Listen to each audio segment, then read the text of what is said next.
ഈ പുസ്തകം എഴുതുന്നതിന് എന്നെ വഴി നടത്തണമെന്നും സത്യത്തിലേക്ക് നയിക്കണമേ എന്നും ഞാൻ ദൈവത്തോട് പ്രാർത്ഥിച്ചു. ഗാലൻ എന്ന മനുഷ്യനെ എതിർക്കുന്നതും വിമർശിക്കുന്നതും എന്റെ വിജ്ഞാനത്തിന്റെ കടലിൽ നിന്ന് എന്നെ വലിച്ചു കരക്കടുപ്പിക്കുന്നത് വളരെയധികം വേദനിപ്പിക്കുന്നു. തീർച്ചയായും അവൻ യജമാനനാണ്, ഞാൻ വെറുമൊരു ദാസൻ മാത്രമാണ്. എന്നാൽ ഈ ബഹുമാനവും അഭിനന്ദനവും അദ്ദേഹത്തിന്റെ സിദ്ധാന്തങ്ങളിൽ എന്താണ് തെറ്റ് എന്ന് ഞാൻ സംശയിക്കുന്നതിൽ നിന്ന് എന്നെ തടയരുത്. ഈ ദൗത്യം ഏറ്റെടുക്കാൻ ഗാലൻ എന്നെ തിരഞ്ഞെടുത്തുവെന്ന് ഞാൻ സങ്കൽപ്പിക്കുകയും എന്റെ ഹൃദയത്തിന്റെ ആഴത്തിൽ അനുഭവിക്കുകയും ചെയ്യുന്നു. അവൻ ജീവിച്ചിരുന്നെങ്കിൽ ഞാൻ ചെയ്യുന്ന കാര്യങ്ങളിൽ അദ്ദേഹം എന്നെ അഭിനന്ദിക്കുമായിരുന്നു.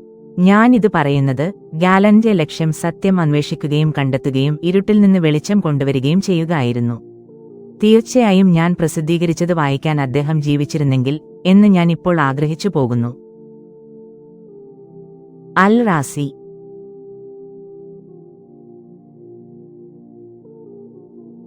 അബൂബക്കർ മുഹമ്മദ് ഇബ്നു സക്കരിയ അൽ റാസി വൈദ്യശാസ്ത്ര ചരിത്രത്തിലെ ഏറ്റവും ശ്രദ്ധേയനായ വ്യക്തികളിൽ ഒരാളായിരുന്നു.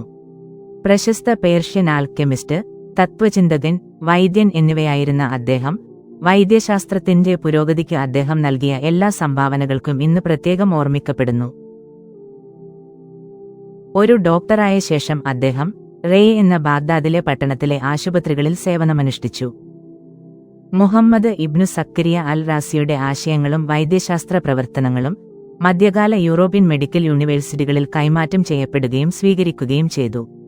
കൂടാതെ പാശ്ചാത്യ രാജ്യങ്ങളിലെ വൈദ്യശാസ്ത്രത്തിന്റെ വികാസത്തെ വളരെയധികം സ്വാധീനിക്കുകയും ചെയ്തു.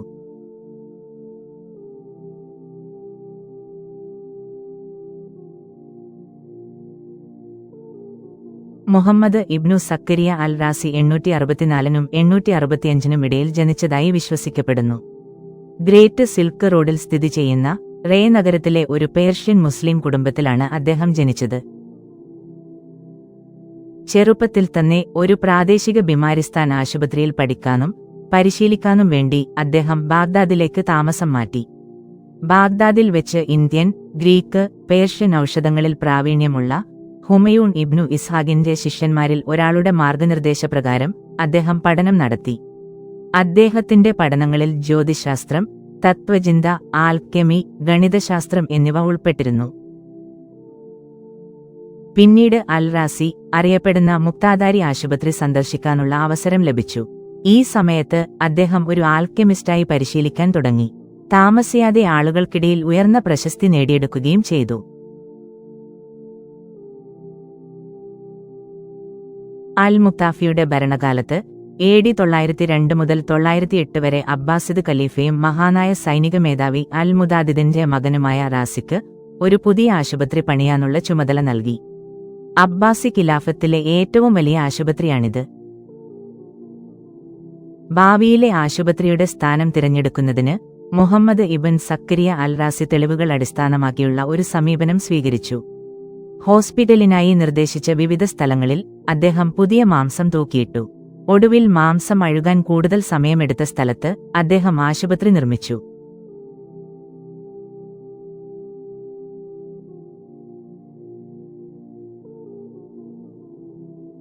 മുഹമ്മദ് ഇബ്നു സക്കരിയ അൽ റാസി അദ്ദേഹത്തിന്റെ കാലത്ത് മികച്ച അധ്യാപകനായിരുന്നു.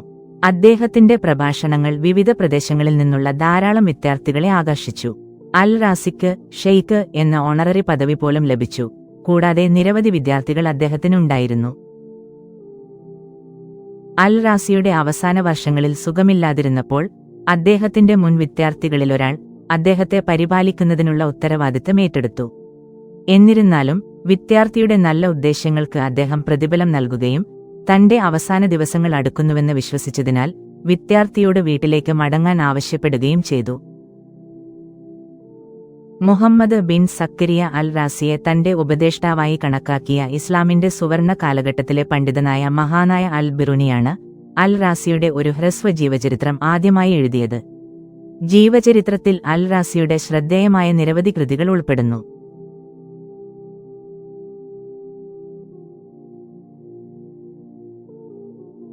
മുഹമ്മദ് ബിൻ സക്കരിയ അൽ റാസിയുടെ സംഭാവനകൾ വൈദ്യശാസ്ത്രത്തിൽ മാത്രം ഒതുങ്ങാതെ മറ്റനേകം മേഖലകളിലേക്കും വ്യാപിച്ചു. അത്തരത്തിലുള്ള ഒരു മേഖലയായിരുന്നു രസതന്ത്രം, കാലാവസ്ഥാശാസ്ത്രം തുടങ്ങിയ വിവിധ മേഖലകളിൽ അദ്ദേഹം സംഭാവന നൽകി. ആൽക്കെമിയെക്കുറിച്ചുള്ള അദ്ദേഹത്തിന്റെ പുസ്തകത്തിന് കിതാബ് അൽ അസ്രാരിൻ എന്ന് പേരിട്ടു. വ്യത്യസ്ത രാസപദാർത്ഥങ്ങളുടെ തയ്യാറെടുപ്പിനെയും അവയുടെ പ്രയോഗത്തെയും കുറിച്ചുള്ള വിലപ്പെട്ട വിവരങ്ങൾ ഉൾക്കൊള്ളുന്നു. ഈ പുസ്തകങ്ങളിൽ പ്രായോഗികവും ഉപയോഗപ്രദവുമായ നിരവധി രാസപ്രയോഗങ്ങൾ അടങ്ങിയിരിക്കുന്നു. മാത്രമല്ല, കൂടുതൽ പ്രേക്ഷകരിലേക്ക് എത്തുന്നതിനായി ലാറ്റിൻ ഭാഷയിലേക്ക് വിവർത്തനം ചെയ്യുകയും ചെയ്തു. തന്റെ മുൻഗാമികളെ അപേക്ഷിച്ച് റാസി ഒരു മികച്ച വിദഗ്ധനാണെന്ന് അറിയപ്പെട്ടിരുന്നു. വ്യത്യസ്ത ഉപകരണങ്ങളെയും രാസപരീക്ഷണങ്ങളെയും കുറിച്ചുള്ള അദ്ദേഹത്തിന്റെ വിവരണങ്ങൾ വ്യക്തമായി എഴുതിയിട്ടുണ്ട്. അദ്ദേഹത്തിന്റെ രചനകളെ മുമ്പ് വന്നവയിൽ നിന്ന് വേർതിരിക്കുന്നു. നിർണായകമായി, വ്യത്യസ്ത പ്രകൃതി പ്രതിഭാസങ്ങളുടെ പ്രതീകാത്മകവും നിഗൂഢവുമായ എല്ലാ വിശദീകരണങ്ങളും അൽ റാസി നിരസിച്ചു. പകരം വ്യത്യസ്ത രാസവസ്തുക്കളുടെയും പ്രക്രിയകളുടെയും വർഗീകരണത്തിലേക്ക് സ്വയം ഒതുങ്ങാൻ അദ്ദേഹം തീരുമാനിച്ചു.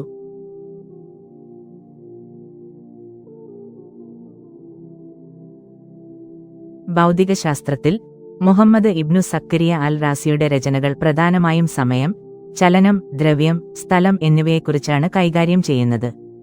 അദ്ദേഹത്തിന്റെ അഭിപ്രായത്തിൽ ലോകം സൃഷ്ടിക്കപ്പെടുന്നതിനു മുമ്പ് ആദിമാവസ്ഥയിലുള്ള ദ്രവ്യം ചിതറിക്കിടക്കുന്ന ആറ്റങ്ങളാൽ നിർമ്മിതമായിരുന്നു. ശൂന്യമായ ലേഖനങ്ങളുമായി വ്യത്യസ്ത അനുപാതങ്ങളിൽ കലർത്തി ആറ്റങ്ങൾ 5 മൂലകങ്ങൾ ഉത്പാദിപ്പിച്ചു. അതായത് വായു, ജലം, ഭൂമി, ആകാശമൂലകം, അഗ്നി. ഒരു കല്ലിൽ ഇരുമ്പ് അടിച്ചാണ് അഗ്നി സൃഷ്ടിക്കുന്നതെന്ന് അദ്ദേഹം വിശ്വസിച്ചു. ഇന്ന് കൃത്യമല്ലെന്ന് അറിയാമെങ്കിലും ഈ പുസ്തകങ്ങൾ അദ്ദേഹത്തിന്റെ സമകാലികരെക്കാൾ കൂടുതൽ തെളിവുകളെ അടിസ്ഥാനമാക്കിയുള്ളവയായിരുന്നു. അവർ അൽ റാസിയുടെ ശാസ്ത്രീയ, നിരീക്ഷണ അടിസ്ഥാന സമീപനം പ്രകടമാക്കുന്നു.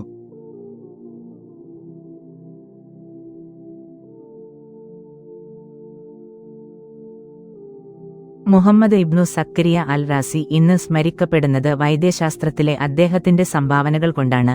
അതിൽ അദ്ദേഹം സമാനതകളില്ലാത്ത വ്യക്തിയായിരുന്നു. ലോകത്തിലെ ആദ്യത്തെ മെഡിക്കൽ വിദഗ്ധരിൽ ഒരാളായി അദ്ദേഹം അറിയപ്പെട്ടു. സൈക്കോതെറാപ്പിയുടെയും മനഃശാസ്ത്രത്തിന്റെയും പിതാവായി പോലും അദ്ദേഹം കണക്കാക്കപ്പെടുന്നു. വസൂരിയെക്കുറിച്ച് സംസാരിക്കുമ്പോൾ, രക്തം ബാധിച്ച് തിളപ്പിക്കുമ്പോൾ വസൂരി പ്രത്യക്ഷപ്പെടുന്നുവെന്ന് അൽ റാസി എഴുതി.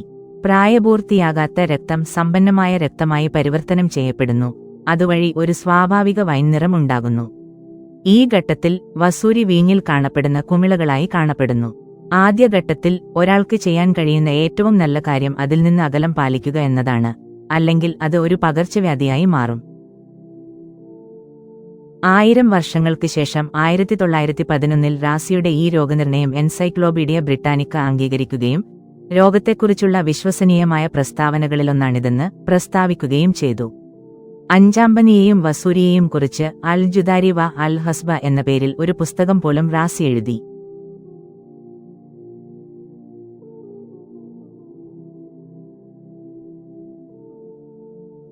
മുഹമ്മദ് ഇബ്നു സക്കരിയ അൽ റാസിയുടെ വൈദ്യശാസ്ത്രത്തിന് നൽകിയ സംഭാവനകളിൽ ഏറ്റവും ആശ്ചര്യപ്പെടുത്തുന്നത് ചികിത്സയുടെ നൈതികതയെക്കുറിച്ചായിരുന്നു. പുരോഗമനപരവും പ്രായോഗികവും മനഃശാസ്ത്രപരവും വൈദ്യശാസ്ത്രപരവുമായ നിരവധി ആശയങ്ങൾ അദ്ദേഹം അവതരിപ്പിച്ചു. കൂടാതെ ഗ്രാമങ്ങളിലും നഗരങ്ങളിലും കറങ്ങിനടന്ന നിരവധി വ്യാജ ഡോക്ടർമാരെയും ചാൾട്ടന്മാരെയും ആക്രമിച്ചു. അത് മാത്രമല്ല, ഉയർന്ന യോഗ്യതയുള്ള ഡോക്ടർമാർക്ക് പോലും വിവിധ ആരോഗ്യ പ്രശ്നങ്ങൾക്ക് ഉത്തരം കണ്ടെത്താൻ കഴിയുന്നില്ലെന്നും നിരവധി രോഗങ്ങൾ ഭേദമാക്കാനോ അസുഖങ്ങൾ സുഖപ്പെടുത്താനോ കഴിയുന്നില്ലെന്നും അദ്ദേഹം ആശങ്കാകുലനായിരുന്നു. പുതിയ വിവരങ്ങളിലേക്കും വിവിധ മെഡിക്കൽ പുസ്തകങ്ങളെക്കുറിച്ചുള്ള പഠനത്തിലൂടെയും അവരുടെ അറിവ് വർദ്ധിപ്പിക്കാൻ അൽ റാസി മെഡിക്കൽ പ്രാക്ടീഷണർമാരെ ഉപദേശിച്ചു. ഈ രീതിയിൽ മെഡിക്കൽ പ്രൊഫഷണലുകൾ അവരുടെ കോളിംഗിനെക്കുറിച്ച് ഗൗരവമുള്ളവരാണെന്നും അവരുടെ ഡ്യൂട്ടിയിൽ കൂടുതൽ ഉത്തരവാദിത്തമുള്ളവരാണെന്നും ഉറപ്പാക്കുമെന്ന് അദ്ദേഹം പ്രതീക്ഷിച്ചു. ഭേദമാക്കാനാവാത്തതും ഭേദമാക്കാൻ കഴിയാത്തതുമായ രോഗങ്ങളെ അദ്ദേഹം വ്യക്തമായി വേർതിരിച്ചു. ചില രോഗങ്ങൾ ചികിത്സിക്കാൻ കഴിയില്ലെന്ന് തിരിച്ചറിഞ്ഞു. ഈ സന്ദർഭങ്ങളിൽ വൈദ്യശാസ്ത്രജ്ഞരെ കുറ്റപ്പെടുത്തേണ്ടതില്ല എന്നും അദ്ദേഹം പറഞ്ഞു. മെഡിക്കൽ ധാർമ്മികതയെക്കുറിച്ച് സംസാരിക്കുമ്പോൾ മുഹമ്മദ് ഇബ്ൻ സക്കരിയ അൽ റാസി എഴുതിയിരുന്നു, ഡോക്ടർമാരുടെ പ്രധാന ലക്ഷ്യം സുഹൃത്തുക്കളോടും ശത്രുക്കളോടും പോലും ഒരുപോലെ നന്മ ചെയ്യുക എന്നതാണ്. അദ്ദേഹത്തിന്റെ അഭിപ്രായത്തിൽ തന്റെ തൊഴിൽ ആരെയും ദ്രോഹിക്കാൻ അനുവദിച്ചില്ല, മറിച്ച് മനുഷ്യരാശിയുടെ ക്ഷേമവും നേട്ടവും ഉറപ്പാക്കാനാണ്. സ്ത്രീകളുടെയും രാജകുമാരന്മാരുടെയും പ്രഭുക്കന്മാരുടെയും ക്ഷേമം പരിപാലിക്കാനുള്ള ചുമതല നൽകിയ മെഡിക്കൽ പ്രൊഫഷണലുകളോട് തനിക്ക് സഹതാപം തോന്നുന്നുവെന്ന് നർമ്മത്തതിന്റെ വശ്യമായ സ്പർശത്തോടെ അൽ റാസി കുറിച്ചു.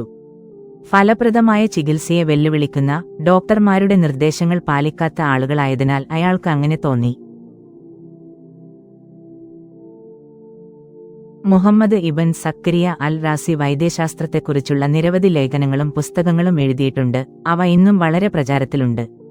അൽ റാസി എഴുതിയ ശ്രദ്ധേയമായ ചില പുസ്തകങ്ങൾ നോക്കാം.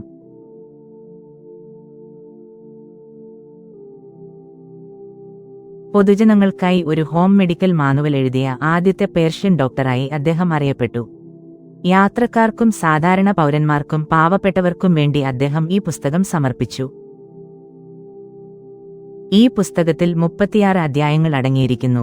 ഇത് അത്തരം ആളുകൾക്ക് ഒരു വഴികാട്ടിയായി പ്രവർത്തിക്കുകയും അവർക്ക് ഡോക്ടർമാരുമായി ബന്ധപ്പെടാൻ കഴിയാത്തപ്പോൾ പോലും അസുഖങ്ങൾ ചികിത്സിക്കാൻ അവരെ പ്രാപ്തരാക്കുകയും ചെയ്യും. പുസ്തകത്തിൽ പരാമർശിച്ചിരിക്കുന്ന മരുന്നുകളുടെ ഘടകങ്ങളും ഭക്ഷണക്രമവും സുസജ്ജമായ അടുക്കളകളിലോ ചന്തസ്ഥലങ്ങളിലോ സൈനിക ക്യാമ്പുകളിലോ എളുപ്പത്തിൽ കണ്ടെത്താനാകും. തന്നിരിക്കുന്ന നിർദ്ദേശങ്ങൾ പാലിക്കാനും അതിനനുസരിച്ച് വൈവിധ്യമാർന്ന രോഗങ്ങൾ ഫലപ്രദമായി ചികിത്സിക്കുന്നതിനുള്ള പാചകക്കുറിപ്പുകൾ തയ്യാറാക്കാനും പുസ്തകം ആളുകളെ പ്രാപ്തരാക്കുന്നു. ജലദോഷം, തലവേദന, വിഷാദം, ചുമ, ചെവി, ആമാശയം, കണ്ണ് എന്നിവയുടെ രോഗങ്ങൾ എന്നിവ ഇതിൽ ഉൾപ്പെടുന്നു. മുഹമ്മദ് ഇബ്നു സക്കരിയ അൽ റാസിയുടെ മറ്റൊരു ശ്രദ്ധേയമായ കൃതിയാണ് പുണ്യജീവിതം. 9 വാല്യങ്ങൾ അടങ്ങുന്ന ഒരു സ്മാരക മെഡിക്കൽ എൻസൈക്ലോപീഡിയയാണിത്. പ്ലേറ്റോ, അരിസ്റ്റോട്ടിൽ തുടങ്ങിയ ഗ്രീക്ക് തത്വചിന്തകരെക്കുറിച്ചുള്ള നിരവധി വിമർശനങ്ങളും പരിഗണനകളും ഈ പുസ്തകത്തിലുണ്ട്. നിരവധി വിഷയങ്ങളിൽ വ്യത്യസ്തമായ നൂതന കാഴ്ചപ്പാടുകളും ഇത് പ്രകടിപ്പിക്കുന്നു. ഈ പുസ്തകത്തിന്റെ ഉള്ളടക്കം കാരണം പല പണ്ഡിതന്മാരും മുഹമ്മദ് ഇബ്നു സക്കരിയ അൽ റാസിയെ മധ്യകാലഘട്ടത്തിലെ ഏറ്റവും മികച്ച വൈദ്യനായി കണക്കാക്കി. ഗ്രീക്ക് ഭാഷയുടെ ശ്രേഷ്ഠതയെക്കുറിച്ചും അദ്ദേഹത്തിന്റെ വിവിധ വൈദ്യശാസ്ത്രപരവും പ്രാപഞ്ചിക വീക്ഷണങ്ങളെക്കുറിച്ചും ഗാലൻ എന്ന ഗ്രീക്ക് ഫിസിഷ്യന്റെ നിരവധി അവകാശവാദങ്ങൾ ഗാലൻ അൽ റാസി നിരാകരിക്കുന്നു. വൈദ്യശാസ്ത്രത്തെ തത്വചിന്തയുമായി ബന്ധിപ്പിച്ച അദ്ദേഹം ശരിയായ പരിശീലനത്തിന് സ്വതന്ത്രമായ ചിന്ത ആവശ്യമാണെന്ന് പ്രസ്താവിച്ചു. അൽ റാസി പറയുന്നതനുസരിച്ച് ഗാലന്റെ വിവരണങ്ങൾ അദ്ദേഹം നടത്തിയ ക്ലിനിക്കൽ നിരീക്ഷണങ്ങളുമായി പൊരുത്തപ്പെടുന്നില്ല. പല കേസുകളിലും തന്റെ ക്ലിനിക്കൽ പരീക്ഷണങ്ങൾ ഗാലന്റേതിനേക്കാൾ കൂടുതലാണെന്ന് അദ്ദേഹം കണ്ടെത്തി. നിലവിലെ മെഡിക്കൽ സിദ്ധാന്തത്തിന്റെ അടിസ്ഥാനതത്വങ്ങളെപ്പോലും അൽ റാസി വെല്ലുവിളിച്ചു. ഇത് അക്കാലത്ത് തികച്ചും വിവാദമായിരുന്നു. പലരും അദ്ദേഹത്തെ അഹങ്കാരവും അജ്ഞതയും ആരോപിച്ചു. അവസാനമായി, കുട്ടികളുടെ രോഗങ്ങൾ ഒരു സ്വതന്ത്ര വൈദ്യശാസ്ത്ര മേഖലയായി പീഡിയാട്രിക്സിനെ കൈകാര്യം ചെയ്യുന്ന അൽ റാസിയുടെ ആദ്യത്തെ മോണോഗ്രാഫായിരുന്നു. മുതിർന്നവരിൽ നിന്ന് വ്യത്യസ്തമായ രീതിയിൽ കുട്ടികളെ കൈകാര്യം ചെയ്യുക എന്നത് ഒരു സമൂലമായ ആശയമായിരുന്നു.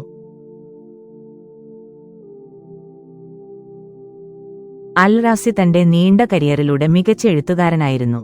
രോഗങ്ങളുടെ വർഗീകരണം, ലളിതമായ വൈദ്യശാസ്ത്രത്തിന്റെ പുസ്തകം, വൈദ്യശാസ്ത്രത്തിന്റെ പരീക്ഷണവും അതിന്റെ പ്രയോഗവും, ദുരന്തങ്ങളുടെ പുസ്തകം, ഭക്ഷണവും അതിന്റെ ദോഷവും, ശസ്ത്രക്രിയാ ഉപകരണങ്ങളുടെ പുസ്തകം, ഉച്ചഭക്ഷണത്തിനു മുമ്പും ശേഷവും പഴങ്ങൾ എന്നിവ വൈദ്യശാസ്ത്രത്തെക്കുറിച്ച് അദ്ദേഹം എഴുതിയ മറ്റ് ശ്രദ്ധേയമായ പുസ്തകങ്ങളാണ്.